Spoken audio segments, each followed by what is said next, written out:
আসসালামু আলাইকুম, স্বাগত জানাচ্ছি চ্যানেল আই সংবাদে। সংবাদ কক্ষে আপনাদের সাথে আছি আমি প্রিয়াঙ্কা। বিস্তারিত সংবাদের শুরুতেই জানিয়ে দিচ্ছি ফ্রেশ আটা ময়দা সুজি সংবাদ শিরোনামগুলো। আসম আব্দুর রবের বাসায় বাম ও প্রগতিশীল ঘরানার গণতন্ত্র মঞ্চ এবং এবি পার্টি গণ অধিকার পরিষদ এনসিপির বৈঠক, জোটবদ্ধ হওয়ার গুঞ্জন। জাতীয় নির্বাচন ঘিরে সব সংশয় কেটে গেছে মনে করে বিএনপি, বেগম খালেদা জিয়া অংশ নেবেন বলে নেতাকর্মীদের আশা।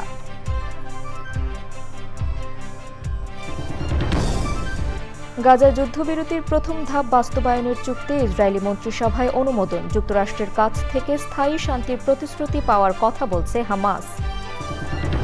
এবং প্রকৃতি, জলবায়ু, জীববৈচিত্র্য রক্ষায় আবুধাবিতে IUCN এর ওয়ার্ল্ড কনজারভেশন কংগ্রেস, বৈশ্বিক নীতিতে বাস্তব পরিবর্তনের প্রত্যাশা।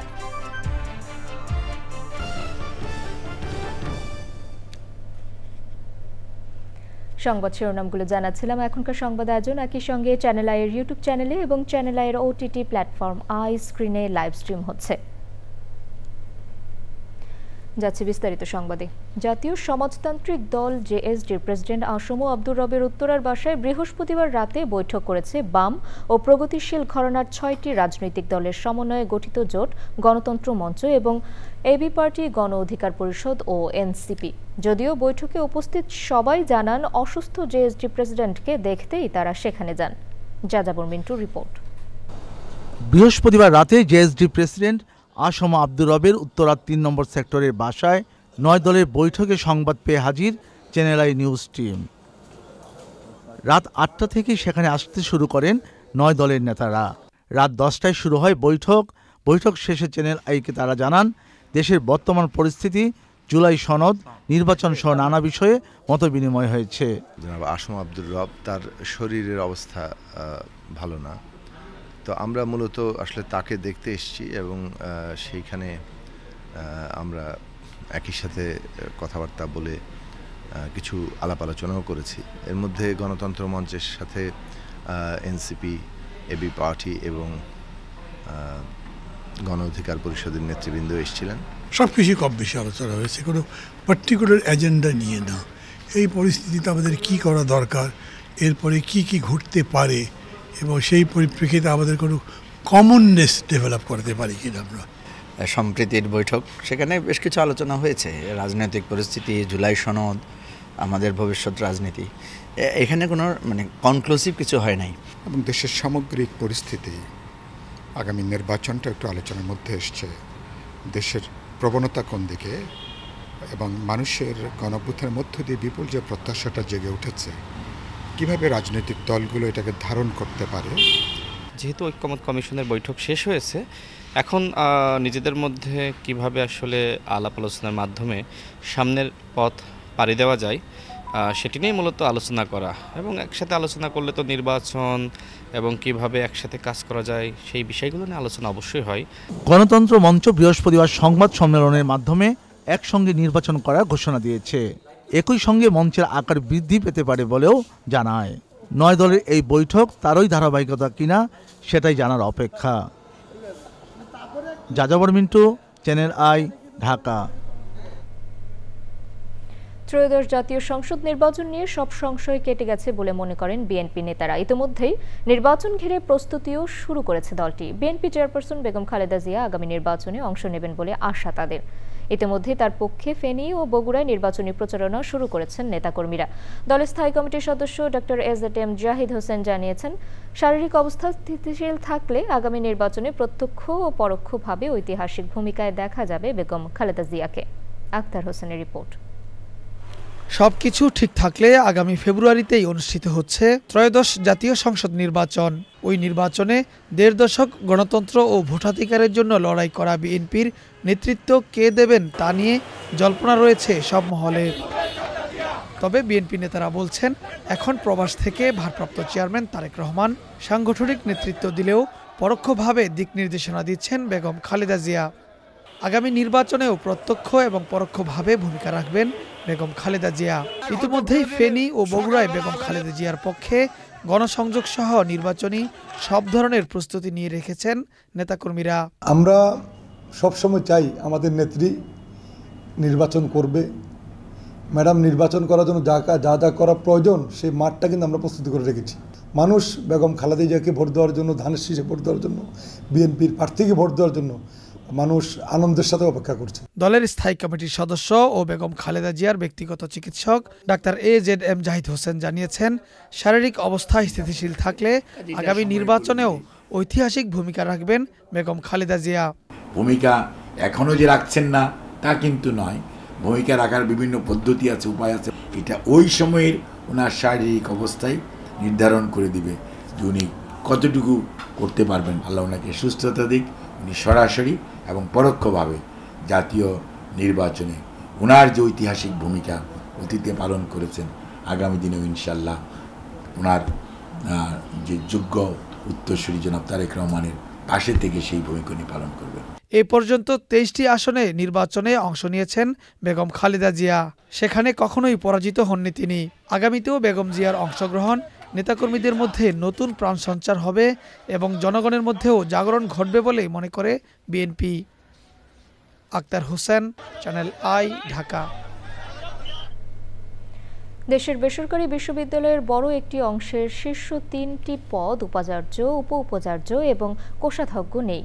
22টি বিশ্ববিদ্যালয়ের রাষ্ট্রপতি কর্তৃক নিয়োগ দেয়া এই 3টি পদ পূরণ করতে পেরেছে। বাংলাদেশ বিশ্ববিদ্যালয় মঞ্জুরি কমিশন বলছে, আগের চেয়ে পরিস্থিতির উন্নতি হয়েছে। মোস্তফা মল্লিকের রিপোর্ট।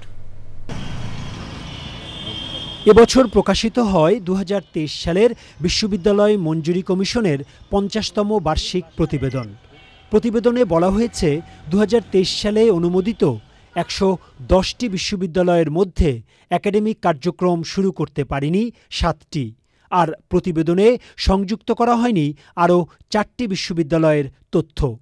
103টি বেসরকারি বিশ্ববিদ্যালয়ের মধ্যে 27টিতে নেই উপাচার্য, উপ-উপাচার্য নেই 73টিতে ও 29টি বিশ্ববিদ্যালয়ে নেই কোষাধ্যক্ষ।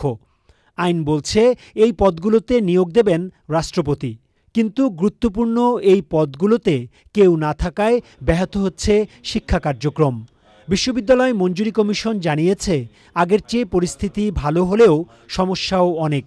সেই জায়গাতে আসলে আমরা কোনো ধরনের ছাড় দিইনি। আমরা যেমন দেখেছি যে এইসব ক্ষেত্রে যেটা করছি, যে আমরা যেটাই জানছি যে ওখানে ভিসি নাই বা ভিসির টার্ম শেষ হয়ে যাচ্ছে বা এইগুলো, সেগুলোকে আমরা এখান থেকে চিঠি পাঠাচ্ছি।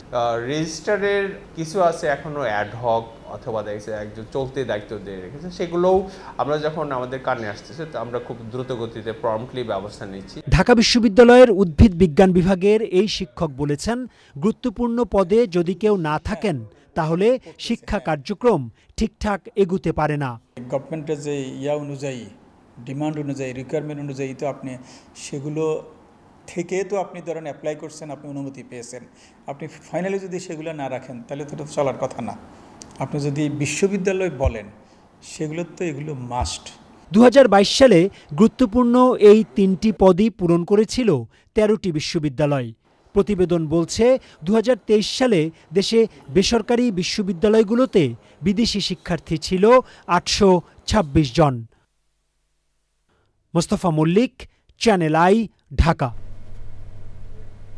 গাজায় যুদ্ধবিরতির প্রথম ধাপ বাস্তবায়নে সই হওয়া চুক্তি অনুমোদন করেছে ইসরায়েলের মন্ত্রিসভা। এতে দুপক্ষের জিম্মি ও বন্দীদের মুক্তি এবং গাজা থেকে ইসরায়েলি সেনা আংশিক প্রত্যাহারের পথ খুলে গেল।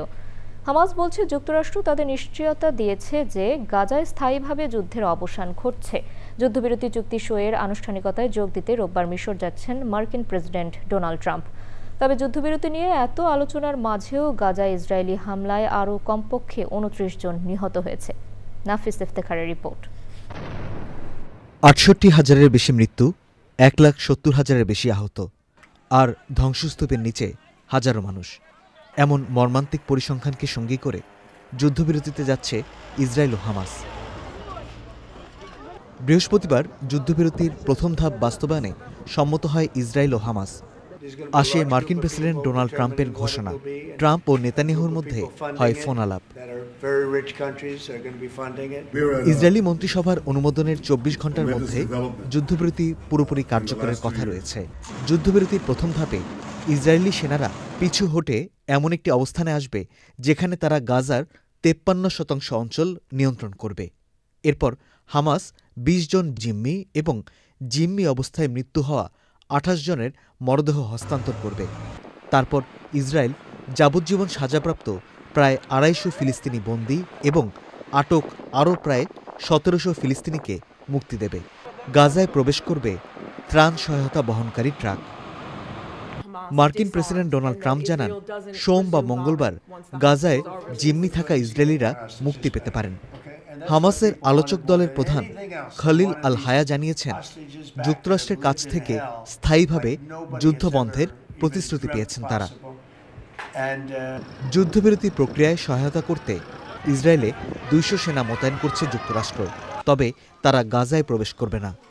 গাজায় যুদ্ধবিরতির প্রক্রিয়া পর্যবেক্ষণে রাখার কথা জানিয়েছে ইয়েমেনের হুতি বিদ্রোহীরা। নাফিস ইফতেখার, চ্যানেল আই। সংযুক্ত আরব আমিরাতের আবুধাবিতে শুরু হয়েছে প্রকৃতি ও জীববৈচিত্র্য রক্ষায় বিশ্বের অন্যতম বড় আয়োজন IUCN ওয়ার্ল্ড কনজারভেশন কংগ্রেস ২০২৫। এবারের সম্মেলনে জলবায়ু পরিবর্তন ও টেকসই উন্নয়ন নিয়ে আসছে নানা নতুন সিদ্ধান্ত। বিশ্ব নেতারা আশা করছেন এবারের কংগ্রেসের সিদ্ধান্তগুলো জলবায়ু ও প্রকৃতি রক্ষার বৈশ্বিক নীতিতে নিয়ে আসবে বাস্তব পরিবর্তন। মধ্যপ্রাচ্য প্রতিনিধি মেহেদি হাসানের তথ্য ও ভিডিও চিত্রে আলিম আল রাজির রিপোর্ট। মানুষের অগ্রগতি যেমন প্রকৃতির উপর নির্ভরশীল, তেমনি প্রকৃতির টিকে থাকাও নির্ভর করে মানুষের সচেতনতার উপর। আবুধাবিতে অনুষ্ঠিত IUCN ওয়ার্ল্ড কনজারভেশন কংগ্রেস হয়তো পৃথিবীকে রক্ষার নতুন প্রতিজ্ঞার সূচনা করবে। আবুধাবির ন্যাশনাল এক্সিবিশন সেন্টারে অনুষ্ঠিত ১২তম এই বৈশ্বিক পরিবেশ সম্মেলনে উঠে এসেছে জলবায়ু পরিবর্তন, নবায়নযোগ্য জ্বালানি, বন সংরক্ষণ ও সামুদ্রিক বাস্তুতন্ত্র রক্ষার বিষয়ে।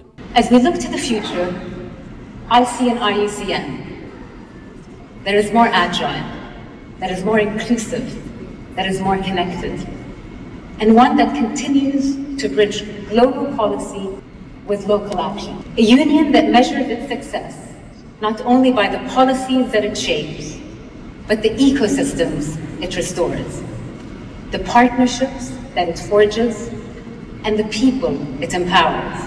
কংগ্রেসে সবচেয়ে আলোচিত প্রস্তাব মোশন 42, যেখানে বলা হয়েছে জীবাশ্ম জ্বালানি উৎপাদন ধীরে ধীরে বন্ধ করে নবায়নযোগ্য জ্বালানি ব্যবস্থায় যাওয়ার বিষয়ে। We eventually will need to figure out a way to reduce the cost of alternative materials that are more sustainable than plastic. We urge the governments to take a step in advocating for protection of the environment, the nature. This is a great opportunity to network and build partnerships around key issues in conservation.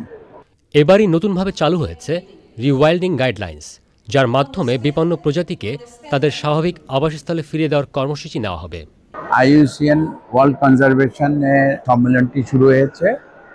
এটাকে যে theme ধরে করা হচ্ছে সেটা হলো powering transformative conservation, যা মূলত হলো আমূল পরিবর্তন। সেটাতেই কিন্তু জোর দেওয়া হচ্ছে। এখানে প্রায় 200 দেশ থেকে বিভিন্ন দেশের প্রতিনিধিরা এসছেন এই সম্মেলনে। সবাই মিলে কিন্তু একটি কথাই বলছেন যে আমরা যেভাবে প্লাস্টিকের দূষণ করছি এবং সমুদ্রকে যেভাবে কলুষিত করছি, আমাদের মাটি, বাতাস এবং সব কিছু মিলিয়ে আমরা যে ধরনের কর্মকাণ্ড করছি, এখানে যদি জোরে সোরে এগিয়ে না আসা হয় এবং সবাই একসাথে সব দেশ এবং সব মানুষ যদি না এগিয়ে আসে, তাহলে কিন্তু এই পরিবর্তনটা আনা সম্ভব না। এই কংগ্রেস শুধু আলোচনা নয়, বাস্তব পদক্ষেপের সূচনা। প্রকৃতিকে টিকিয়ে রাখতে এখনই দরকার পরিবর্তন। প্রকৃতি, অর্থনীতি আর মানব জীবনের ভারসাম্য রক্ষায় এবারের আবুধাবি কংগ্রেস হতে পারে এক নতুন মাইলফলক। আলিম আল রাজি, চ্যানেল আই। বাংলাদেশের টেলিভিশন সাংবাদিকতার অন্যতম ব্যক্তিত্ব ও চ্যানেল আই সংবাদের প্রতিষ্ঠাকালীন সংবাদকর্মী মাহবুব মতিনের 16তম মৃত্যুবার্ষিকী আজ। 2009 সালের 10ই অক্টোবর হৃদরোগে আক্রান্ত হয়ে মারা যান তিনি। সে সময় চ্যানেল আই সংবাদে যুগ্ম বার্তা সম্পাদক হিসেবে কর্মরত ছিলেন মাহবুব মতিন। বাবার চাকরির সূত্রে পাকিস্তানের করাচিতে 1970 সালের 22 জুলাই মাহবুব মতিনের জন্ম। দৈনিক মিল্লাত দিয়ে তার সাংবাদিকতার শুরু। পরবর্তীকালে কাজ করেছেন দৈনিক রূপালী, ভোরের কাগজ এবং সংবাদে। সাংবাদিকতার পাশাপাশি সাংস্কৃতিক এবং সামাজিক কর্মকাণ্ডেও জড়িত ছিলেন তিনি। দেশে কর্মরত সাংবাদিকদের জন্য প্রথম ওয়েবসাইট জার্নালিস্ট বিডি চালু করেছিলেন মাহবুব মতিন। শিক্ষাবিদ, কবি, রবীন্দ্র গবেষক ও সাংস্কৃতিক ব্যক্তিত্ব প্রফেসর নাসিম উদ্দিন মালিথার পঞ্চম মৃত্যুবার্ষিকী আজ। 2020 সালের এদিনে করোনায় আক্রান্ত হয়ে ঢাকার সম্মিলিত সামরিক হাসপাতাল সিএমএইচে মারা যান তিনি। বাংলা সাহিত্যের অধ্যাপক হিসেবে দেশের স্বনামধন্য বিভিন্ন কলেজে শিক্ষকতা করেছেন প্রফেসর নাসিম উদ্দিন মালিথা। মূলত রবীন্দ্র গবেষক হিসেবে কাজ করলেও লিখেছেন অনেক কবিতা এবং গবেষণামূলক প্রবন্ধ গ্রন্থ। সিরাজগঞ্জ জেলার শাহজাদপুরে রবীন্দ্র বিশ্ববিদ্যালয় প্রতিষ্ঠার অন্যতম স্বপ্নদ্রষ্টা এবং উদ্যোক্তা ছিলেন তিনি। শাহজাদপুর সচেতন নাগরিক ফোরামের উদ্যোগে বেলা 10টায় উপজেলা শহীদ স্মৃতি সম্মেলন কক্ষে স্মরণসভা অনুষ্ঠিত হবে। এছাড়াও পরিবারের পক্ষ থেকে বাদ আসর ওয়ারিসিয়া কবরস্থান ঈদগাহ মাঠে মরহুমের আত্মার শান্তি কামনায় দোয়া করা হবে। এবারে কৃষি সংবাদ।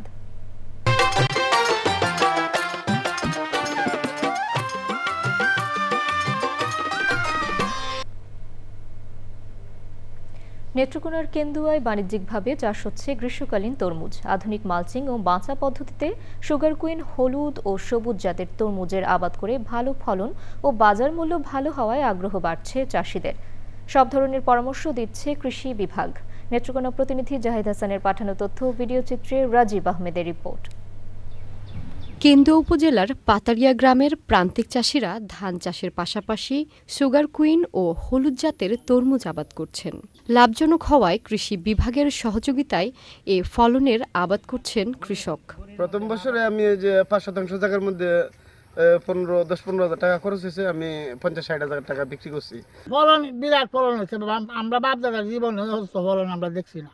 অনেক কয়েকটা জাদু হয়ে আনছে তরমুজ। এক কাঠা জমিনে কি পরিমাণ হবে? এক কাঠা জমিনের মধ্যে ধরেন ১২০০ থেকে ১৩০০ তরমুজ হয়। ধানের চেয়েও তরমুজের লাভ বেশি ভেবে ৪০ শতক জমিতে তরমুজ চাষ করেছেন উদ্যোক্তা সুমন মিয়া। ইউটিউবে দেখিয়া করছে, আগে মনে হচ্ছে চাল কুমড়া, এই বেগুন টেগুন এগুলো করা হইতো, যে এগুলো আমাদের বেশি লাভবান হতো না।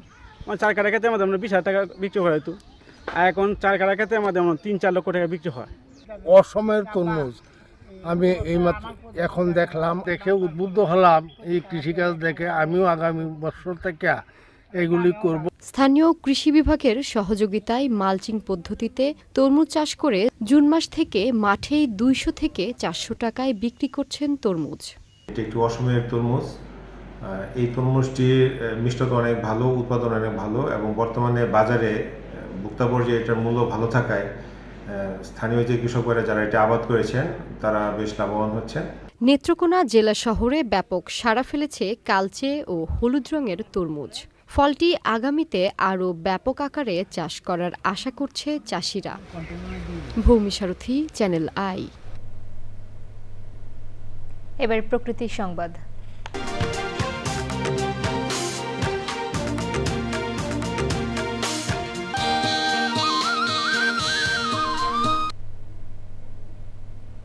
শরতের রূপে সেজেছে উত্তরের জনপদ কুড়িগ্রাম। বর্ণিল ফুলের পাশাপাশি নদ নদী, অববাহিকা ও চরাঞ্চলের বাতাস জুড়ে উঠছে কাশফুলের পাপড়ি। প্রাকৃতিক সৌন্দর্য প্রকৃতিপ্রেমীদের যেমন মন ভরাচ্ছে, তেমনই হয়ে উঠেছে প্রান্তিক মানুষের জীবিকার উৎস। শ্যামল ভৌমিকের তথ্য ভিডিও চিত্রে সৈয়দ মাদিহ অদিতের রিপোর্ট। ষড়ঋতুর বৈচিত্র্যময় সৌন্দর্য ছাপিয়ে বর্ণিল রূপের কারণে ঋতুরানী হিসেবে পরিচিত শরৎ। তবে ক্যানভাস জুড়ে হরেক ফুলের সৌন্দর্য ছাপিয়ে শরতের প্রতীক হয়ে উঠেছে কাশফুলের শুভ্রতা। জলবায়ু পরিবর্তনের অভিঘাতে ঋতুচক্রের গতি প্রকৃতি বদলে যাওয়ায় এবার শরৎ এসেছে কিছুটা দেরিতে। কুড়িগ্রাম সহ উত্তরের জনপদে নদীর তীর ও চরাঞ্চল জুড়ে এখন শুভ্রতার চাদর। কাশফুল এসেছি আমাদের বন্ধুরা সহ, তো আমাদেরকে খুবই ভালো লাগতেছে। এত সুন্দর একটি জায়গা, প্রতি বছরে এখানে কাশফুল ফোটে। এই নদীর ধারে যে চরাঞ্চলে খুবই মুগ্ধ করে আমাদের। সৌন্দর্য ছাড়াও জীবিকার মাধ্যম কাশফুল। প্রাকৃতিক সৌন্দর্য দেখার জন্য আমরা সবাই মিলে এখানে ঘুরতে আসছি। কাশফুল যেন আমাদের মেঘের মতো চারিপাশ থেকে ঘিরে রেখেছে। আসলে আমরা যখনই আসি এখানে তখনই আমাদেরকে ভালো লাগে। একে দেখলে মনটা জুড়ায় যায়, এইরকম একটা অবস্থা। আসলে বুঝতে পারবেন, সবাই আসবেন কুড়িগ্রামে। এসব ছাড়াও কাশ গাছের রয়েছে বহুমুখী ব্যবহার ও গুণ। এই শরৎকালে নদী অববাহিকায় যে কাশফুল জন্মে, এটির আর্থিক মূল্য 2 থেকে 3 কোটি টাকা পর্যন্ত হতে পারে। আমরা মনে করি যে আমাদের কুড়িগ্রাম জেলার জন্য এটি একদিকে যেমন সৌন্দর্য বর্ধন করেছে, আর একদিকে আমি মনে করি এটি একটি অর্থনীতির নতুন দিগন্ত সৃষ্টি হয়েছে। সৌন্দর্য ছাপিয়ে আবহমান বাংলার সমাজ সংস্কৃতি ও ঐতিহ্যের অবিচ্ছেদ্য অংশ শরৎ।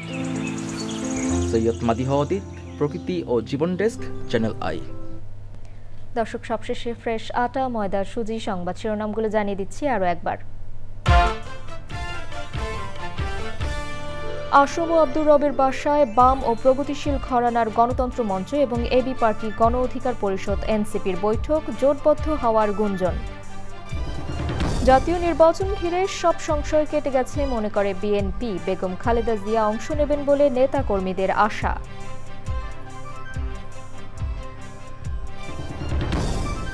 গাজার যুদ্ধবিরতির প্রথম ধাপ বাস্তবায়নের চুক্তি ইসরায়েলি মন্ত্রিসভায় অনুমোদন, যুক্তরাষ্ট্রের কাছ থেকে স্থায়ী শান্তির প্রতিশ্রুতি পাওয়ার কথা বলছে হামাস। এবং প্রকৃতির জলবায়ু জীববৈচিত্র্য রক্ষায় আবুধাবিতে IUCN এর ওয়ার্ল্ড কনজারভেশন কংগ্রেস, বৈশ্বিক নীতিতে বাস্তব পরিবর্তনের প্রত্যাশা।